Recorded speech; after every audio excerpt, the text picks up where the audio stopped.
This portion is brought to you by Bureau of Internal Revenue, RDO 38. Welcome back dito sa Entrepinas TV. Sabi ng isang kasabihan, availability is the best ability. Applicable yan sa lahat, pati na rin sa paglalakad ng mga papeles sa gobyerno. Pero paano kung hindi mo talaga kayang pumunta ng personal upang ayusin ang mga ito? Diyan na pumapasok ang legal document na Special Power of Attorney. Yan ang ipapaliwanag sa atin ngayon ni Margie De Castro ng Bureau of Internal Revenue, RDO 38. Kamusta mga ka-Entrepinas? Muling nagbabalik ang Entry Tips para sa Entrepinas TV. Ako si Margie De Castro na nagsasabing ang pag-asenso sa negosyo ay nagsisimula sa tamang proseso. Ito ang Entrepinas TV, sabay-sabay tayong umasenso sa buhay at negosyo.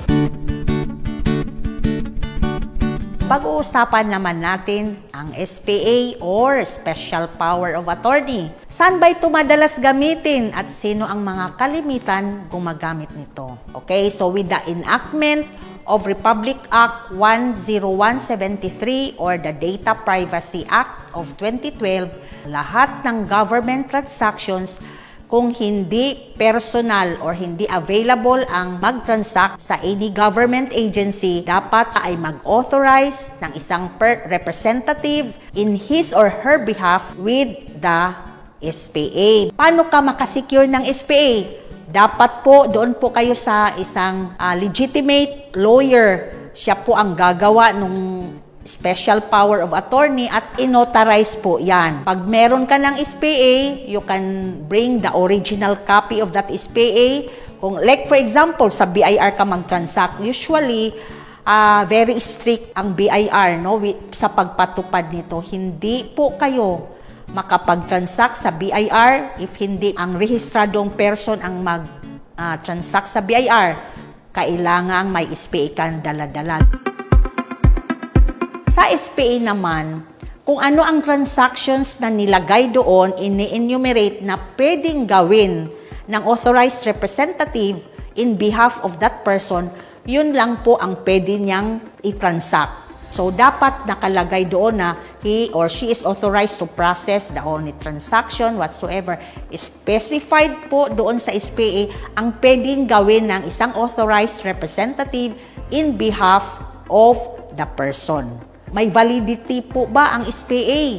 Depende po yan sa transaction. Minsan, nakalagay po, ini-specify ng lawyer na yung validity ng SPA ay hanggang dyan lang. Kung hindi naman naka-specify, anytime, pwede po yun i-cancel. Nung nag-execute ng SPA, pwede niya pong i-cancel kung hindi na niya need or wala na siyang trust doon sa person na ino-authorize niya na mag-represent sa kanya. Kaya naman sa mga ka-Entrepinas natin, if ever hindi po kayo available to process your transactions with any government agency, especially the BIR, at kayo po ay mag-authorize ng representative, wag niyong kalimutan magpapadala ng SPA or Special Power of Attorney na original copy. Sana marami kayong natutunan sa araw na to. Pero para sa karagdagang katanungan, maaari kayong mag-text or tumawag sa mga numerong nasa screen or pwede ring bisitahin ang website ni BIR which is www.bir.gov.ph. Ako po si Margie De Castro na nagsasabing ang pag-asenso sa negosyo ay nagsisimula sa tamang proseso. Ito ang Entrepinas TV, sabay-sabay tayong umasenso sa buhay at negosyo.